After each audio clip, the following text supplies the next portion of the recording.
बच्चों, last class में हमने पढ़ा था मॉलिक्यूलैरिटी के बारे में।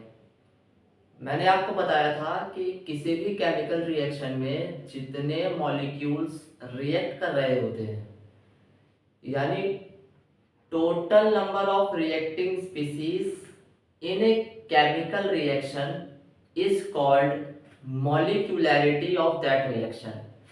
किसी भी केमिकल रिएक्शन में मान लो ए 3B के साथ रिएक्ट करके प्रोडक्ट बना रहा है,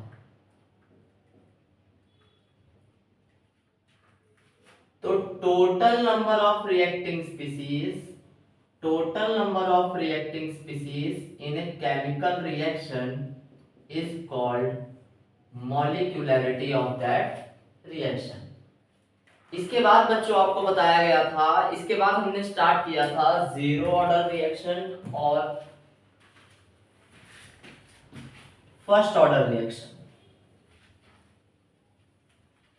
उससे पहले आपको एक और छोटी सी चीज बताई गई थी जिसका नाम था pseudo first order reaction. Pseudo first order reaction ऐसे रिएक्शन होते हैं जिनके अंदर ऑर्डर तो 1 होता है, लेकिन जिनकी मॉलिक्यूलैरिटी 1 से ज्यादा होती है। सूडो फर्स्ट ऑर्डर रिएक्शन ऐसे रिएक्शन होते हैं बच्चों जिनके अंदर ऑर्डर तो 1 होता है, बट जिनकी मॉलिक्यूलैरिटी 1 से ज्यादा होती है। मान लो कोई रिएक्शन है A + B से बन रहा है प्रोडक्ट, और इसका रेट का जो एक्सप्रेशन है वो है R = K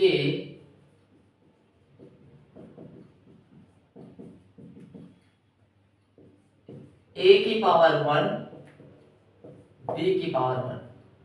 मैंने आपको कहा था कि यदि दिए गए रिएक्टेंट में से कोई भी एक रिएक्टेंट एक्सेस में होता है, अगर जो रिएक्टेंट तुम्हें दिए गए हैं उन दिए हुए रिएक्टेंट में से कोई भी रिएक्टेंट अगर एक्सेस में होगा, तो जो रिएक्टेंट एक्सेस में होता है उसकी कंसेंट्रेशन को प्यारे बच्चों 1 मान लिया जाता है।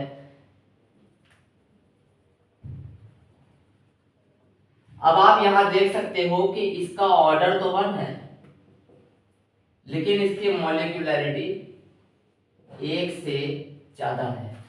ऐसे ही केमिकल रिएक्शंस जिनका ऑर्डर तो 1 होता है, लेकिन जिनकी मॉलिक्यूलैरिटी 1 से ज्यादा होती है, उसको सूडो फर्स्ट ऑर्डर रिएक्शन कहा जाता है।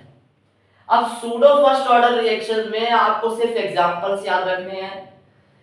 सवाल में पूछेगा कि बताओ नीचे लिखे हुए एग्जांपल्स में से कौन से examples pseudo first order reaction के हैं, तो इसके 2 ही एग्जांपल थे। एक था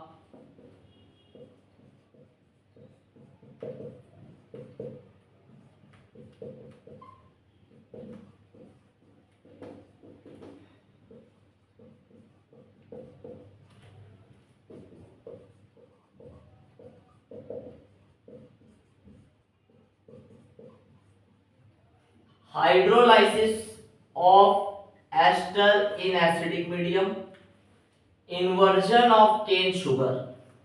hydrolysis of ester in acidic medium और इन्वर्जन ऑफ केन शुगर, यही 2 एग्जांपल हैं आपके क्या, pseudo first order reaction. Pseudo first order reaction ऐसे रिएक्शंस को कहा जाता है जिनका ऑर्डर 1 होता है, लेकिन जिनकी मॉलिक्यूलैरिटी 1 से ज्यादा होती है। Hydrolysis of ester in acidic medium is one of the very famous example of pseudo first order reaction, and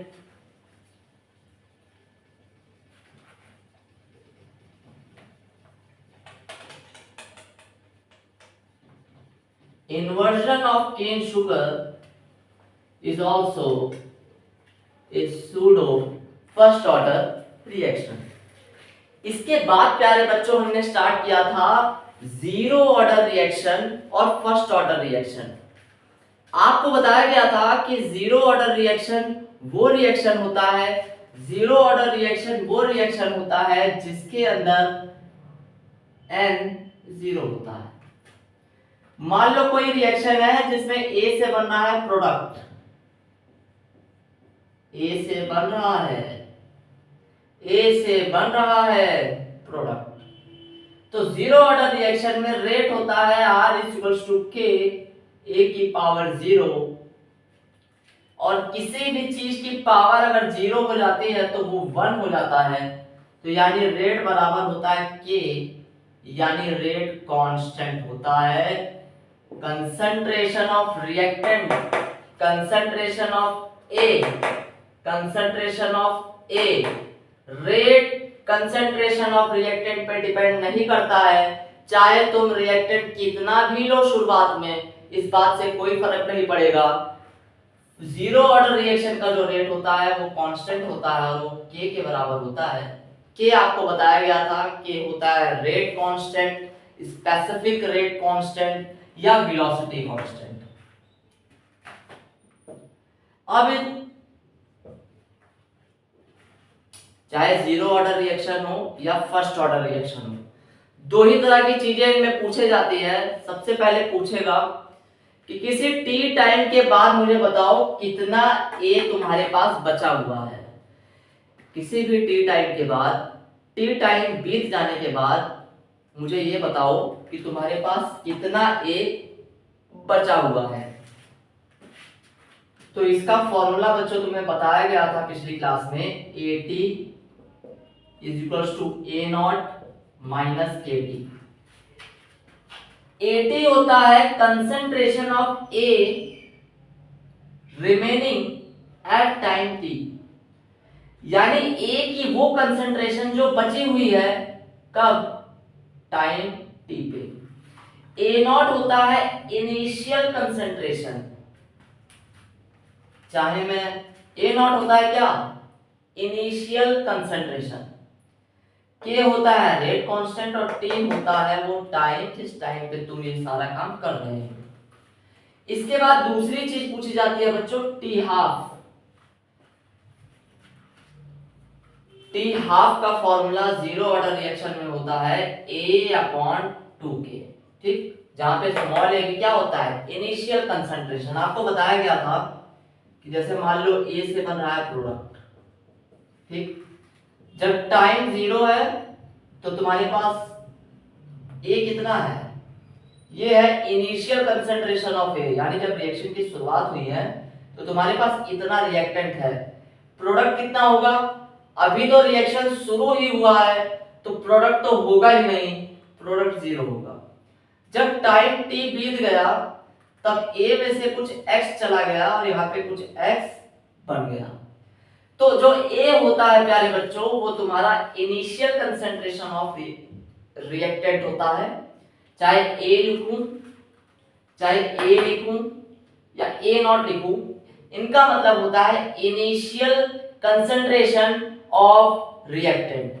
तो दो बातें आपसे पूछी जाती है, एक है किसी टी टाइम पे मुझे रिमेनिंग कंसंट्रेशन ऑफ रिएक्टेंट बताओ, और पूछा जाता है कि बताओ टी हाफ क्या है। टी हाफ आपको बताया था कि टी हाफ वो टाइम होता है जब कंसंट्रेशन ऑफ रिएक्टेंट घटकर, जब कंसंट्रेशन ऑफ रिएक्टेंट घटकर आधा रह जाता है, उस टाइम को टी हाफ कहा जाता है। और टी हाफ का फॉर्मूला होता है प्यारे बच्चों A upon 2K, A upon 2K।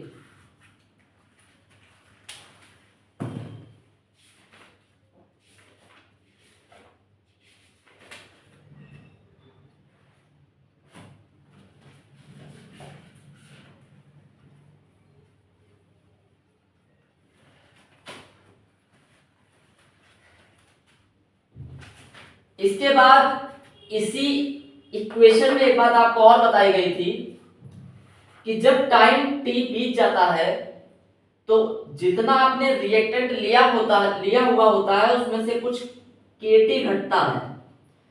तो बताओ कितना प्रोडक्ट बनता होगा। दोबारा सुनो, जब टाइम टी बीत जाता है तो जितना तुमने रिएक्टेंट शुरुआत में लिया होता है, जितना तुमने रिएक्टेंट शुरुआत में लिया होता है, उसमें से कुछ केटी घटता है, उसमें से कुछ क्या घटता है, केटी घटता है। जितना तुमने शुरुआत में रिएक्टेंट लिया हुआ होता है उसमें से कुछ केटी घटता है। तो बताओ कितना प्रोडक्ट बना हुआ होगा। तो प्रोडक्ट बनता है बच्चों तुम्हारा x इज टू केटी। यानी किसी टी टाइम के बाद अगर तुमसे पूछे कि बताओ कितना प्रोडक्ट बना होगा, तो तुम कहोगे x इक्वल्स टू kt कहोगे। k होता है रेट कांस्टेंट और t है वो टाइम जिस पर तुम कंसंट्रेशन ऑफ प्रोडक्ट निकाल रहे हो। t है वो टाइम जिस पर तुम कंसंट्रेशन ऑफ प्रोडक्ट निकाल रहे हो। तो तुम्हें ये तीन बातें याद रखनी है। पहला r equals to k a की पावर 0, ये है जीरो ऑर्डर रिएक्शन में रेट का एक्सप्रेशन। दूसरा याद रखना है AT equals to A0 minus KT। और तीसरा याद रखना है T हाफ का फॉर्मूला प्यारे बच्चों कि T हाफ होता है initial concentration of reactant upon में 2K। यहां आप देख सकते हो कि जो T हाफ है वो डायरेक्टली प्रोपोर्शनल है A के। यानी जीरो ऑर्डर रिएक्शन में जो हाफ लाइफ होती है, जीरो ऑर्डर रिएक्शन में जो हाफ लाइफ होती है वो इनिशियल कंसंट्रेशन ऑफ रिएक्टेंट पे डिपेंड करती है। वो इस बात पे डिपेंड करती है कि तुमने शुरुआत में कितना रिएक्टेंट लिया है। वो इस बात पे डिपेंड करती है कि शुरुआत में तुमने कितना रिएक्टेंट लिया है। इसके ऊपर अब मैं कुछ सवाल करवाऊंगा, लैंग्वेज में नहीं लिखवाऊंगा, सीधा डायरेक्ट सवाल आपको करवाऊंगा। क्या दिया हुआ है ये बताऊंगा और फिर सवाल को सॉल्व करवाऊंगा। देखो बच्चों, अभी हमारा जब मैं चैप्टर को पढ़ा रहा होता हूं तो मेन पॉइंट होता है जो आपको ध्यान रखना है वो है कॉन्सेप्ट्स। चैप्टर को पढ़ाते वक्त सिर्फ कॉन्सेप्ट सीखने हैं, सवाल की language it's not that matters. सबसे पहला जो सबसे इंपॉर्टेंट चीज है वो है कॉन्सेप्ट को पकड़ना। सवाल कैसे पूछेगा इसके लिए लास्ट में 2 लेक्चर क्वेश्चंस के ही लिए जाएंगे जिसमें सारे स्पेक्ट्रम, सवाल को कितना घुमा सकता है, कहां से पूछ सकता है, कितने चैप्टर्स को कनेक्ट करके पूछ सकता है, ये सब कुछ आपको लास्ट के 2 लेक्चर जो चैप्टर खत्म होने के बाद एक्सक्लूसिवली क्वेश्चंस के लिए जाएंगे उसमें आपको दिखाया जाएगा।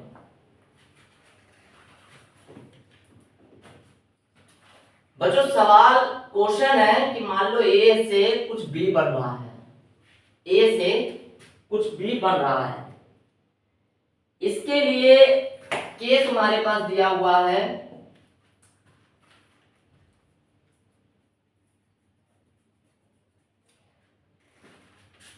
2 इंटू 10 की पावर -3 मोल पर लीटर पर सेकेंड। के दिया हुआ है 2 इंटू 10 की पावर -3 मोल पर लीटर पर सेकेंड।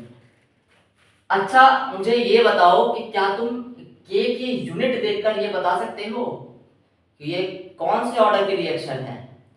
तुम्हें याद हो तो तुम्हें मैंने बताया था कि के की यूनिट होती है mole litre second 1 minus n minus 1। यहां पे मोल की पावर है 1, कुछ नहीं लिखा तो मतलब पावर 1। और यहां देखो 1 माइनस n, कंपेयर कर दो 1 माइनस n इक्वल्स टू 1 तो n इक्वल्स टू 0। यानी ये जीरो ऑर्डर रिएक्शन है।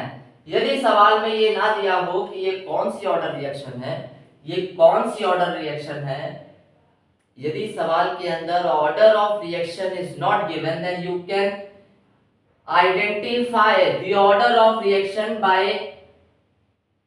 observing the unit of T। तुम ये पता लगा सकते हो प्यारे बच्चों कि जो रिएक्शन तुम्हें दी गई है वो कौन से ऑर्डर की रिएक्शन है। कैसे पता लगाओगे? यूनिट ऑफ के को देखकर, यूनिट ऑफ के को देखकर। कोई रिएक्शन है जिसमें ए से बी बन रहा है, के तुम्हें दिया हुआ है 2 इंटू 10 की पावर -3। अब कहता है कि जब टाइम 20 मिनट बीत गया, जब 20 मिनट बीत गया तो बताओ कितना रिएक्टेंट तुम्हारे पास बचा होगा। 20 मिनट बीतने के बाद बताओ कितना रिएक्टेंट तुम्हारे पास बचा हुआ होगा। दूसरी चीज, कितना प्रोडक्ट तुम्हारे पास बना हुआ होगा। कितना रिएक्टेंट तुम्हारे पास बचा हुआ होगा और कितना प्रोडक्ट तुम्हारे पास प्यारे बच्चों बना हुआ होगा।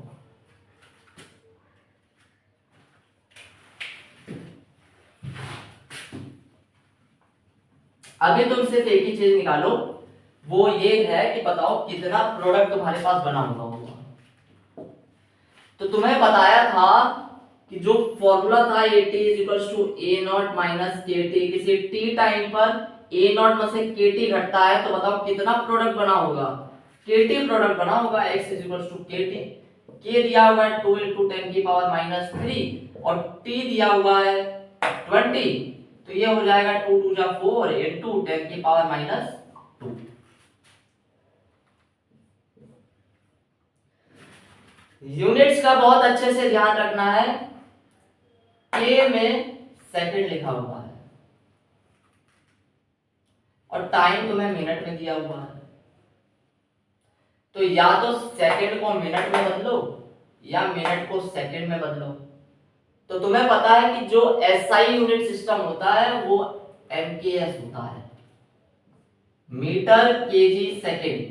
तो ज्यादा अच्छा है कि इस मिनट को ही तुम सेकंड में बदल लो। तो यहाँ पे 20 नहीं लिखोगे, 20/60 लिखोगे। सॉरी, 20 × 60 लिखोगे। अब ये सेकंड में कन्वर्ट हो जाएगा। अब इसे सॉल्व करोगे तो बच्चों 6 दूनी 12, 12 दूनी 24, इधर 2 0 3 0, तो बचेगा 1 0, तो ये हो जाएगा तुम्हारे पास 2.4 मोल पर लीटर। यानी 20 मिनट बीत जाने के बाद तुम्हारे पास कितना बी बनेगा, तुम्हारे पास इतना बी बन जाएगा।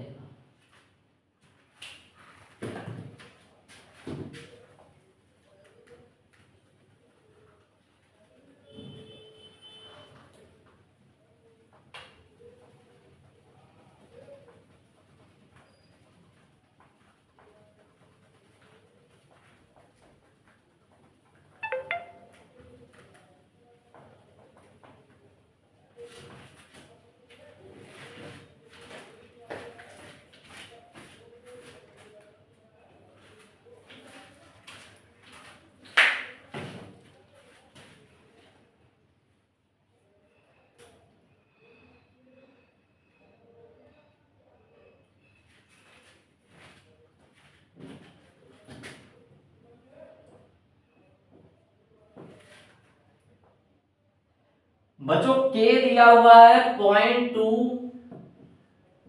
मोल पर लीटर पर आर, मोल पर लीटर पर आर। कह रहा है कि ये 0 ऑर्डर रिएक्शन है। ना भी कहता तब भी हम K की यूनिट को देखकर ये पता लगा लेते कि ये कौन सी ऑर्डर रिएक्शन है। K दिया हुआ है 0.2 मोल पर लीटर और कह रहा है कि ये 0 ऑर्डर रिएक्शन है और तुम्हें कंसंट्रेशन दी गई है रिएक्टेंट की। कंसंट्रेशन दी गई है किसकी, रिएक्टेंट की, एट 30 मिनट। यानी 30 मिनट बीत जाने के बाद जो रिएक्टेंट बचा हुआ है वो तुम्हें बताया गया है कितना, 0.05 मोल पर लीटर, 0.05 मोल पर लीटर। तुम्हें K दिया हुआ है, तुम्हें बताया गया है कि concentration of reactant eight 30 minute, यानी रिएक्शन शुरू होने के बाद 30 मिनट बीत जाने के बाद कितना रिएक्टेंट तुम्हारे पास बचा हुआ है प्यारे बच्चों, वो बताया गया है 0.05 मोल पर लीटर। अब तुमसे पूछा है कि इनिशियल कंसंट्रेशन ऑफ रिएक्टेंट बताओ। बहुत सिंपल सा सवाल है। तुम्हें पता है कि जीरो ऑर्डर रिएक्शन में जो दो ही फॉर्मूले बताए थे, AT equals to A0 minus KT, AT equals to A0 minus KT, AT equals to A0 minus KT।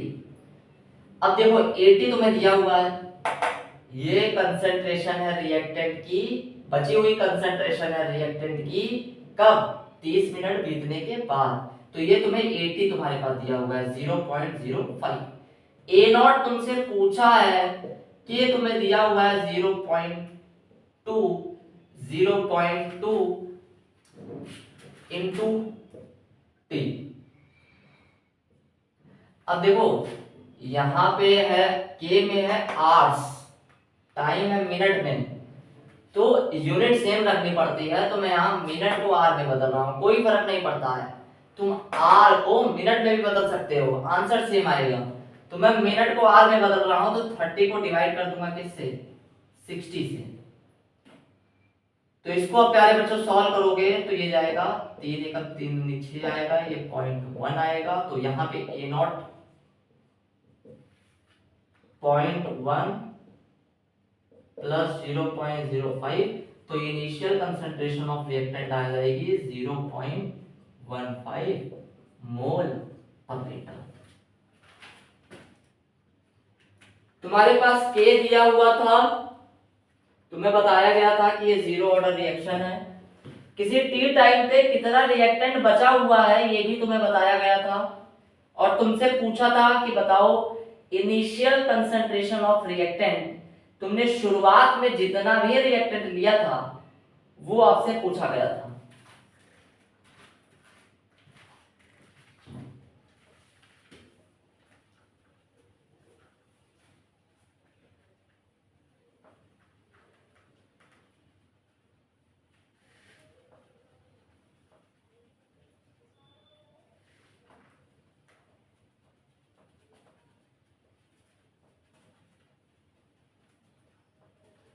बच्चों टी हाफ लाइफ के ऊपर बहुत सारे सवाल पूछे जाते हैं। टी हाफ दो फॉर्मूले, एक तो जीरो ऑर्डर रिएक्शन में टी हाफ निकालना और दूसरा फर्स्ट ऑर्डर रिएक्शन में टी हाफ निकालना होता है। जीरो ऑर्डर रिएक्शन में जो टी हाफ होता है, जो हाफ लाइफ होती है, वो concentration, initial concentration of reactant पे डिपेंड करती है।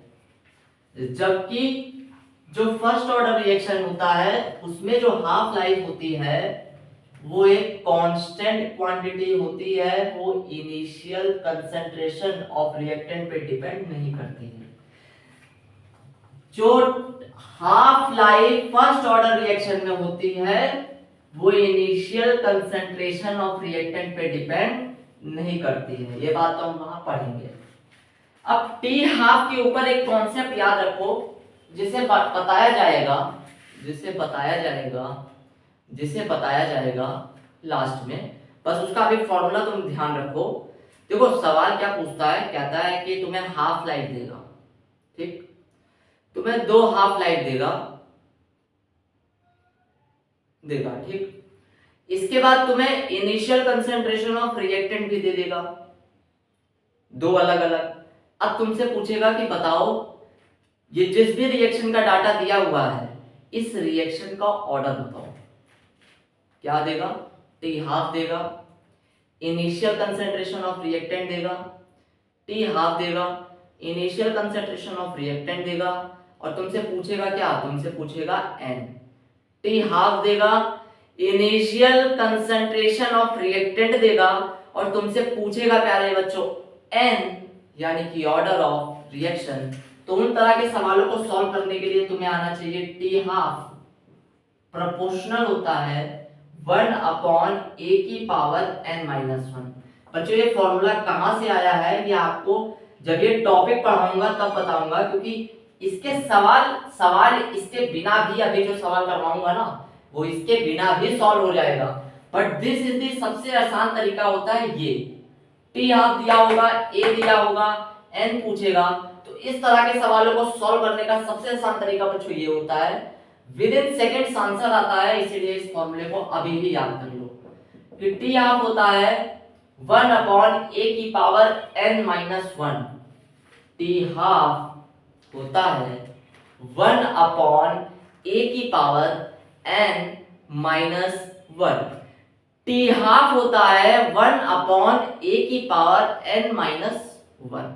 टी हाफ होता है 1/a⁻n-1। अब देखो सवाल कैसे पूछता है इस छोटे से कॉन्सेप्ट के ऊपर।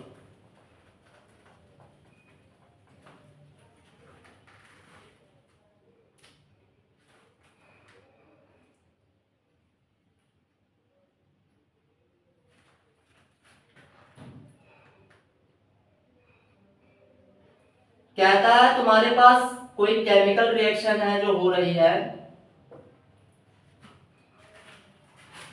कोई केमिकल रिएक्शन है जिसमें ए से कुछ प्रोडक्ट बन रहा होगा।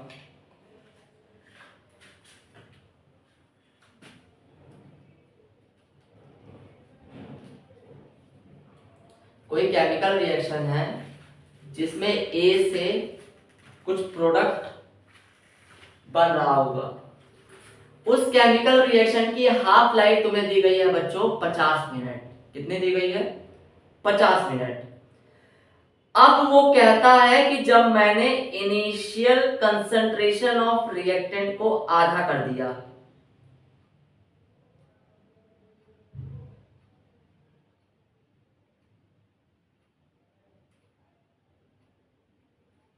क्या कर दिया? जब मैंने इनिशियल कंसंट्रेशन ऑफ रिएक्टेंट को आधा कर दिया तो जो तुम्हारा टी हाफ था वो भी घट के आधा हो गया, यानी पहले 50 मिनट था, अब टी हाफ 25 मिनट हो गया है। तो वैसे तो तुम बता ही सकते हो, तुम्हें दो ही चीजें बताई गई हैं, एक बताया गया है जीरो ऑर्डर रिएक्शन, एक बताया गया है फर्स्ट ऑर्डर रिएक्शन।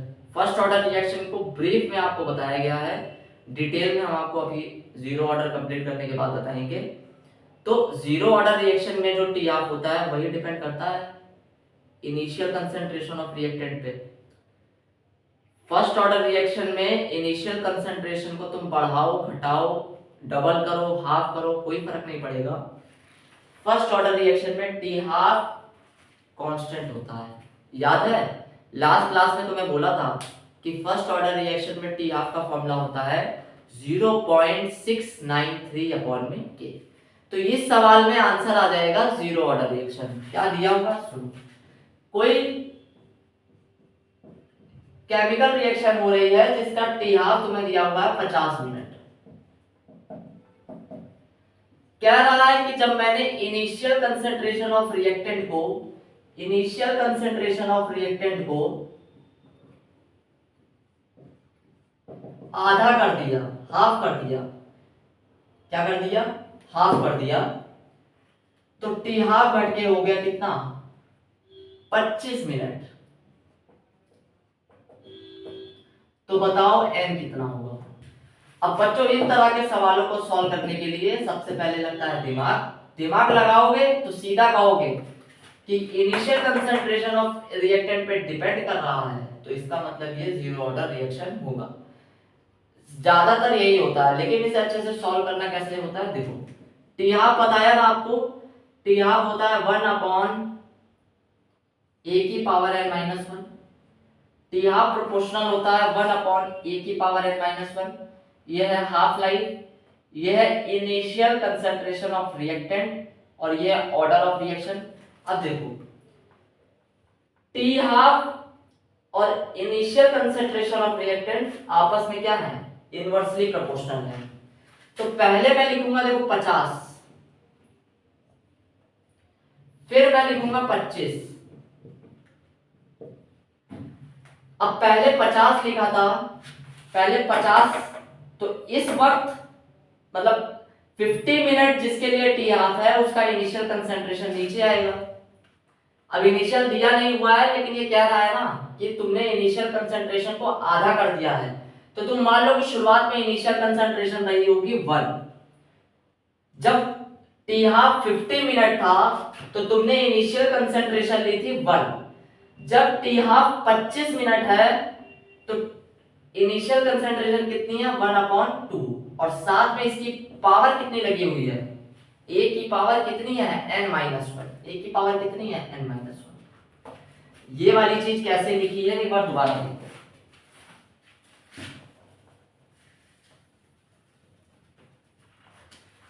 मैंने तुम्हें बताया कि टी हाफ प्रोपोर्शनल होता है 1/e की पावर n-1।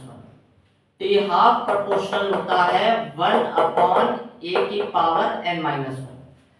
तो देखो सबसे पहले टी हाफ कितना है 50 मिनट है, तो 50 प्रोपोर्शनल होगा 1 इनिशियल कंसंट्रेशन ऑफ रिएक्टेंट नहीं दिया हुआ है, लेकिन तुम्हें यह बताया है कि जो भी होगा इनिशियल कंसंट्रेशन उसको हाफ कर दिया है, उसको क्या कर दिया है आधा कर दिया है। तो तुम मान लो इनिशियल कंसंट्रेशन है a की पावर 1, इनिशियल कंसंट्रेशन क्या है 1 है, तो यहाँ 1 लिखोगे और इसकी पावर n-1। क्या लिखोगे यहाँ 25, ये प्रोपोर्शनल होगा 1 आधा किया है 1/2 की पावर n-1। अब इसको डिवाइड कर दोगे, जब डिवाइड करोगे तो देखो क्या आएगा 25, 50/25 बराबर ये हो जाएगा 1/1 की पावर n-1 और ये हो जाएगा 1/1/2 की पावर n-1।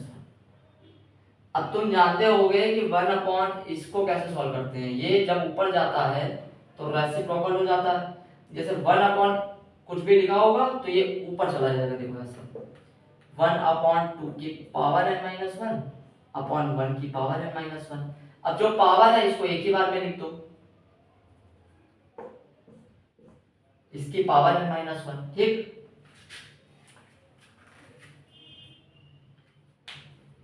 तो ये वाली चीज नहीं करनी होती है, टाइम कंज्यूम करता है, फालतू में टाइम बर्बाद करता है। सीधा लिखते हैं और एक बार और लिख के दिखाता हूँ।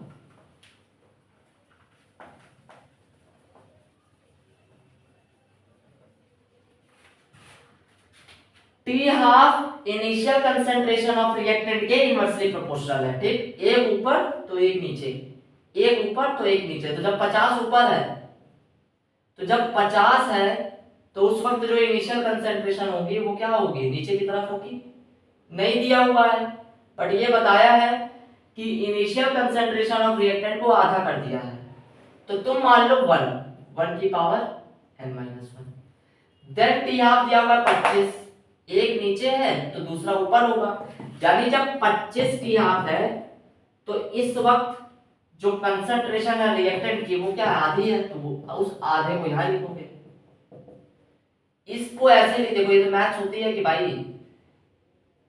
ऊपर वाले की पावर n-1 नीचे वाले की पावर n-1, तो इसे एक बड़ा ब्रैकेट लगा के होल पावर n-1 कर दो, एक बड़ा ब्रैकेट लगा के होल पावर n-1 कर दो।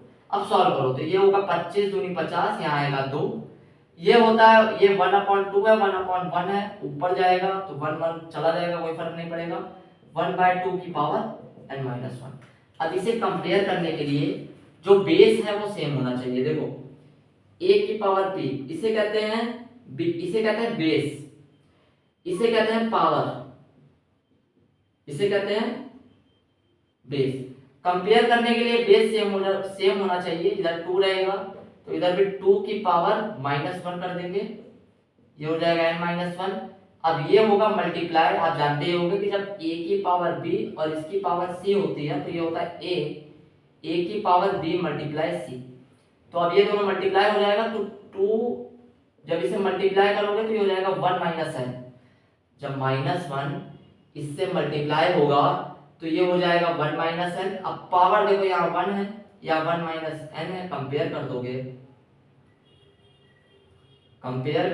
तो 1 - n, तो तुम्हारे पास n देखो कितना आ जाएगा 0, यानी कि इस दी गई रिएक्शन का ऑर्डर कितना है 0 है। इस दी गई रिएक्शन का ऑर्डर कितना है 0 है। ये सवाल सेकंड्स में सॉल्व किया जाता है, सीधा ये सोचो और धड़ाम से सॉल्व कर दो, ये सोचो ये लगाओ और धड़ाम से सॉल्व कर दो, विद इन सेकंड से सवाल सॉल्व होता है बच्चों।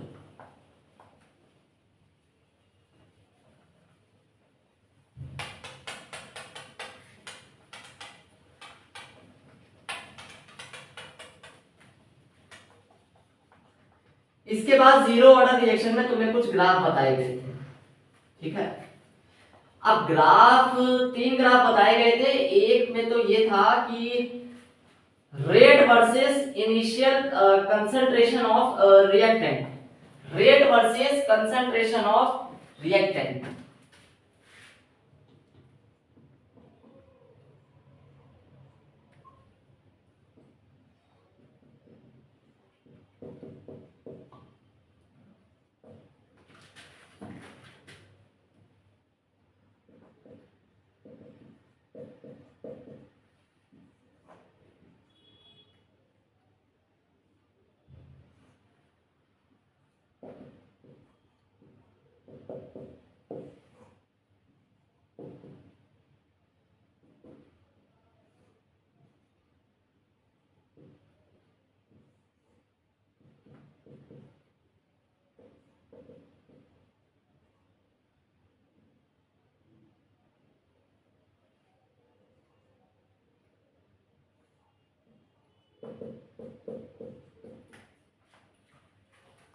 जो रेट होता है जीरो ऑर्डर रिएक्शन में, वो इनिशियल कंसंट्रेशन ऑफ ए पे डिपेंड नहीं करता है हर वक्त, चाहे ए कुछ भी हो, बट रेट क्या होगा तुम्हारा, कांस्टेंट रहेगा।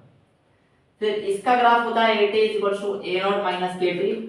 अब नहीं बताऊंगा, लास्ट क्लास में बता दिया था, ये स्ट्रेट लाइन की इक्वेशन होती है। y mx प्लस c होता है y इंटरसेप्ट, m होता है स्लोप। तो यहाँ इसको इससे कंपेयर करोगे, इस तरह का ग्राफ बनेगा। और t होता है a/2k, y mx। On comparing इस तरह का ग्राफ बनेगा। ग्राफ स्ट्रेट लाइन के बस इसी तरह के केमिस्ट्री के अंदर आते हैं, और आपको यही ग्राफ समझने हैं जो लास्ट क्लास में आपको बहुत ही ब्रीफ में बताया था बच्चों। उससे ज्यादा डिटेल में तुमको समझना भी नहीं है, और उससे ज्यादा डिटेल में केमिस्ट्री में आता भी नहीं है।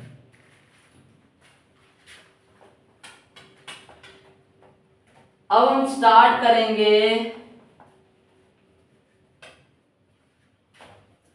First order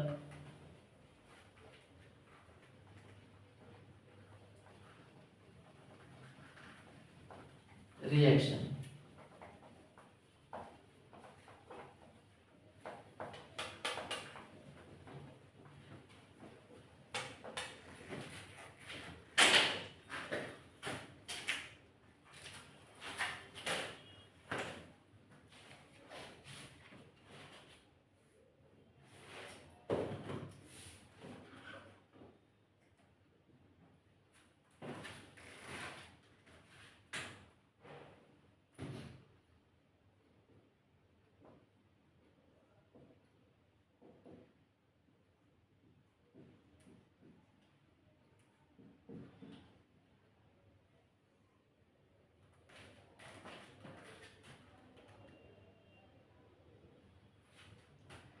first order reaction यानी ऐसे रिएक्शन जिसके अंदर ऑर्डर 1 होगा। n क्या होगा, n 1 होगा, ऑर्डर 1 होगा। रेट की एक्सप्रेशन लिखोगे तो होगा r k a की पावर 1, r k a की पावर 1, r k a की पावर 1। ठीक, अब फर्स्ट ऑर्डर रिएक्शन पढ़ने से पहले कुछ बेसिक चीजें होती हैं, उसको समझना बहुत जरूरी है। फर्स्ट ऑर्डर रिएक्शन पढ़ने से पहले कुछ बेसिक चीजें हैं लॉग से रिलेटेड। आपने 11th क्लास में पढ़ा होगा लॉगरिथम। लॉग 0 होता है, लॉग 1.30 होता है, लॉग 2.30 होता है, लॉग 3.48 होता है, लॉग 4.60 होता है, लॉग 5.70 होता है, लॉग 6.78 होता है, लॉग 7.85 होता है, लॉग 8.90 होता है, लॉग 9.95 होता है, और लॉग 1 होता है। आपने 11th क्लास में लॉग पढ़ा होगा, और लॉग 0 से लेकर लॉग 10 तक की वैल्यूज को रटाया जाता है क्लास 11 क्लास में ही। वही बेसिक चीजें यहाँ मैं बता रहा हूँ। अगर 11th में तुमने नहीं याद किया हो तो कोई बात नहीं, यहाँ याद कर लेना। तो बच्चों सबसे पहले देखो जब लिखा होगा ln x, क्या ln x, इसे कहा जाता है नेचुरल लॉग।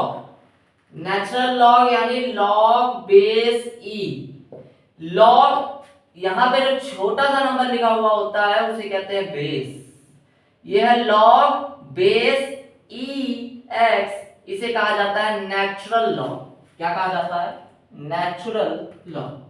अब लॉग बेस ई पे हमें वैल्यूज पता नहीं होती है, जो तुम्हें बताया ना 0.30, 0.48, 0.60, हमें लॉग बेस ई पे ये वैल्यूज पता नहीं होती है, हमें पता होती है लॉग बेस 10 पे।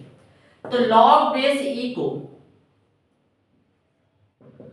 लॉग बेस 10 में बदलने के लिए एक जादुई नंबर से मल्टीप्लाई किया जाता है, वो होता है 2.303। लॉग बेस ई को लॉग बेस 10 में बदलने के लिए एक नंबर से मल्टीप्लाई किया जाता है जो होता है 2.303। अब अगर लिखा हो log x multiply y, log x multiply y, तो इसे जब खोलते हैं तो ये आता है log x plus log y। log x multiply y, जब इसे ओपन अप करोगे तो ये होगा log x plus log y। चौथी बात होती है log x अपॉन y लिखा हो तो, अगर log x अपॉन y लिखा हो तो log x अपॉन y लिखा होगा तो तुम लिखोगे log x minus log y, log x minus log y। log x की पावर y लिखा है, log x की पावर y, तो बच्चों जो पावर होती है ना वो आगे आ जाती है, ये हो जाता है y log x, y log x। log x की पावर अगर y लिखा हो तो जो पावर होती है वो आगे आ जाती है, तो ये हो जाएगा y log x। इसे याद रखो, इसका तो बहुत ज्यादा यूज होगा, इस चीज का बहुत ज्यादा यूज होगा, ना सिर्फ इस चैप्टर में बाकी बहुत जगह पे इसका यूज होगा, ठीक है, बहुत ज्यादा ही जगह पे। जहां जहां लॉग आएगा वहां वहां ये भी आएगा, तो अच्छा होगा कि इसे तुम अभी भी याद कर लो। अब मैं लॉग के कुछ लॉग बेस 10 के कुछ कॉमन वैल्यूज लिखने वाला हूं, बेसिकली 1 से लेकर 10 तक, जो तुम्हें अभी खड़े होकर सुनाया ना, लॉग 1 से लेकर लॉग 10 तक, इसी वैल्यूज को याद करना है, यहाँ छाप लेना। अगर मैंने तुमसे सोते हुए भी पूछ लिया ना कि मुझे बताओ log 4 कितना होता है, तो तुम कहोगे 0.60। log 5 कितना होता है, तो log 5 कहोगे 0.70। ठीक, ऐसे ऐसे याद करना है। कैसे? ऐसे।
लॉग की 1 से लेकर 10 तक की ये जो वैल्यूज हैं ये आपको याद हो जानी चाहिए, जैसे 0, ये मतलब अब ठीक है।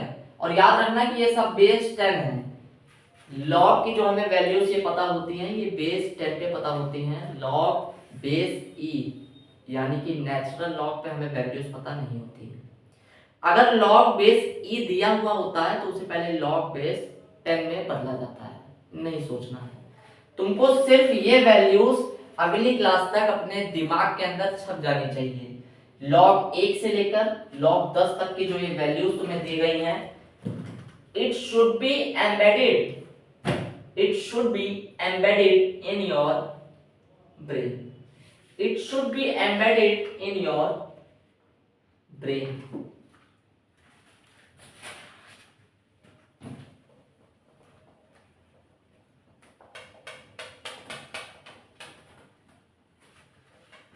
चलो अब फर्स्ट ऑर्डर रिएक्शन स्टार्ट किया जाए।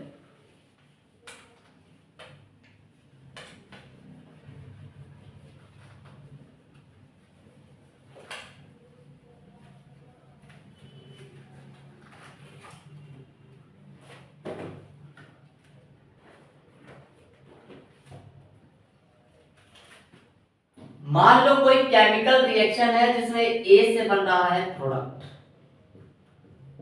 क्या बन रहा है? ए से बन रहा है प्रोडक्ट। जब टी जीरो था तो तुम्हारे पास ए था इतना, प्रोडक्ट तो होगा नहीं, जीरो। जब टाइम टी बीत गया तो ए में से कुछ एक्स चला गया और कुछ एक्स बना। अब फर्स्ट ऑर्डर रिएक्शन में जो रेट होता है वो प्रोपोर्शनल होता है ए की पावर 1 पे। जो रेट होता है वो प्रोपोर्शनल होता है ए की पावर 1 पे।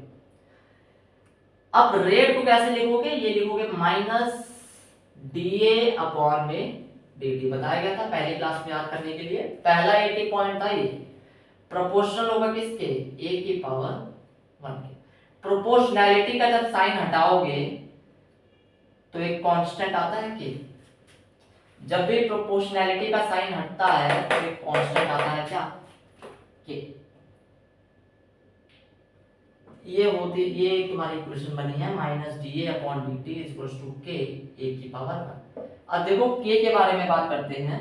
अगर मैं फर्स्ट ऑर्डर रिएक्शन में के की यूनिट की बात करूं, फर्स्ट ऑर्डर रिएक्शन में मैं तुमसे पूछूं कि बताओ यूनिट ऑफ के, तो तुम जानते हो कि यूनिट ऑफ के होता है mole litre second 1 minus N N minus 1 minus N को 1 रख दोगे तो ये गया, बचेगा सिर्फ पर सेकंड। तो फर्स्ट ऑर्डर रिएक्शन में जो के होता है उसकी यूनिट होती है पर सेकंड। फर्स्ट ऑर्डर रिएक्शन में जो के होता है उसकी यूनिट होती है पर सेकंड। सवाल में अगर ये ना बताया हो कि जो रिएक्शन तुम्हें दी गई है वो जीरो ऑर्डर रिएक्शन है, फर्स्ट ऑर्डर रिएक्शन है, तो तुम के की यूनिट को देखकर भी ये बता सकते हो कि जो रिएक्शन तुम्हें दी गई है वो जीरो ऑर्डर रिएक्शन है या फर्स्ट ऑर्डर रिएक्शन है।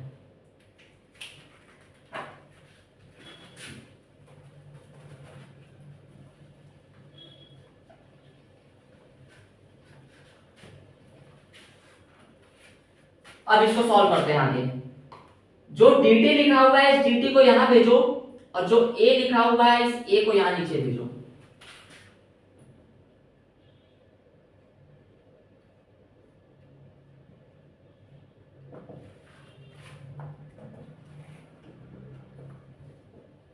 जो a लिखा हुआ है उस a को हमने नीचे भेजा और जो dt लिखा हुआ है बच्चों उस dt को इक्वल के दूसरी तरफ भेजा है। और अब हम करेंगे इंटीग्रेट। अब हम क्या करेंगे? इसको इंटीग्रेट करेंगे। कहां से कहां तक? t इज इक्वल्स टू 0 से लेकर t is equals to t तक। यानी t इज इक्वल्स टू 0 पे तो रिएक्शन स्टार्ट ही हुई है। t इज इक्वल्स टू 0 से लेकर t is equals to t तक। जब टाइम 0 था तो a तुम्हारे पास था a0। जब टाइम 0 था तो a तुम्हारे पास a0 भी लिख सकते हो या ये लिख दो। जब टाइम 0 था तो तुम्हारे पास a कितना था? a था। और जब टाइम t है तब तुम्हारे पास रिएक्टेंट कितना है? a minus x. अब इंटीग्रेशन को सॉल्व करना अगर तुम्हें आता हो प्यारे बच्चों, वैसे तो आना चाहिए। अगर नहीं भी आता है तो जब बेसिक मैथ का लेक्चर मैं लूंगा, ये बात मैं बहुत बार बता चुका हूँ कि अगर यहाँ पे मैथमेटिक्स में किसी भी प्रॉब्लम में, वैसे देखो दिक्कत नहीं होनी चाहिए, ये सब बहुत बेसिक बातें हैं, 11th की बातें हैं और तुम यहाँ 12th में बैठे हुए हो, ठीक। लेकिन अगर फिर भी दिक्कत आती है तो पहली बात यहाँ पे मैं बहुत सिंप्लीफाइड वे में तुम्हें समझा रहा हूँ, फिर भी अगर मैथमेटिक्स में दिक्कत आती है तो बेसिक मैथ का एक बहुत ही जानदार लेक्चर लिया जाएगा लास्ट में, ठीक है। लास्ट में मतलब लूंगा, अभी ये समझो, इसकी जरूरत नहीं है वैसे। तो पढ़ा क्यों रहे हो? पढ़ा इसलिए रहा हूं भले इसकी जरूरत ना हो, बट एक बार देखा हुआ होना चाहिए, ये सारी चीजें एक बार देखी हुई होनी चाहिए कि ऐसा भी कुछ इस चैप्टर के अंदर हुआ था। अब इसे सॉल्व करते हैं तो देखो इसका इंटीग्रेशन करते हैं तो ये आता है log a, ठीक। जो लिमिट है वो चली जाती है पीछे a माइनस एक्स, के कांस्टेंट है तो के इंटीग्रेशन से बाहर आएगा और dt का इंटीग्रेशन हो जाएगा t, जो लिमिट दी हुई है वो चली जाएगी पीछे ये। अब करेंगे upper limit minus lower limit, तो ये हो जाएगा minus log a minus x minus log a। Upper limit minus lower limit, upper limit minus lower limit, ये हो जाएगा कि t minus 0, upper limit minus lower limit. अब देखो प्यारे बच्चों, log x minus log y, ये कैसे लिखते हैं इसे, अगर एक ही बार में देखते हैं log,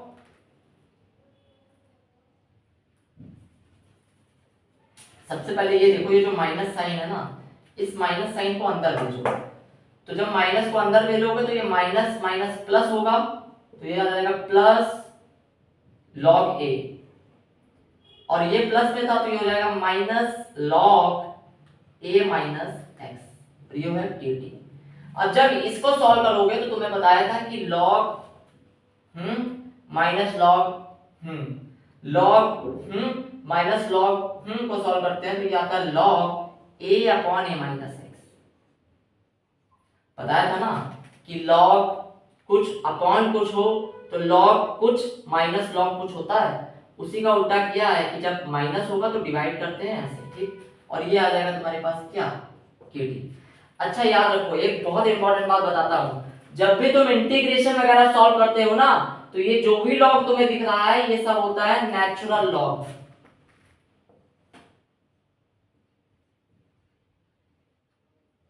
जब भी इंटीग्रेशन को सॉल्व किया जाता है तो जो लॉग तुम्हें मिलता है वो मिलता है नेचुरल लॉग।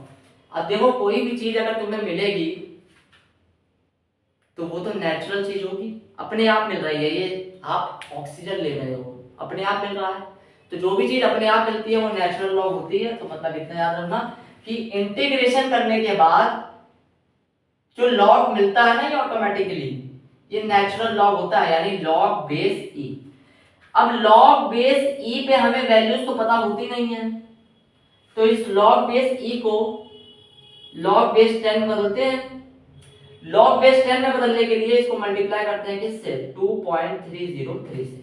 जब भी इंटीग्रेशन करते हैं तो जो लॉग मिलता है वो लॉग बेस ई होता है, नेचुरल लॉग होता है, नेचुरल लॉग होता है। जब इसे सॉल्व करके यहाँ लॉग आया है ना, ये सब नेचुरल लॉग है, नेचुरल लॉग है, यानी लॉग बेस ई है। और लॉग बेस ई पे हमें वैल्यूज पता नहीं होती हैं, तो लॉग बेस ई को लॉग बेस 10 में बदला जाता है, लॉग बेस ई को लॉग बेस 10 में बदला जाता है प्यारे बच्चों। कैसे बदलते हैं, 2.303 से मल्टीप्लाई करके। अब मैं ये वाला क्वेश्चन रब करूंगा, अगर तुम्हें नोट करना हो तो नोट कर लेना। देखो ये सब ना नोट करके एक बार ऐसे लाइन खींचना है, नोट करके एक बार ऐसे लाइन खींचना, इसका यूज नहीं होना है। जो ब्रीफ में तुम्हें पॉइंट बताया था, जीरो ऑर्डर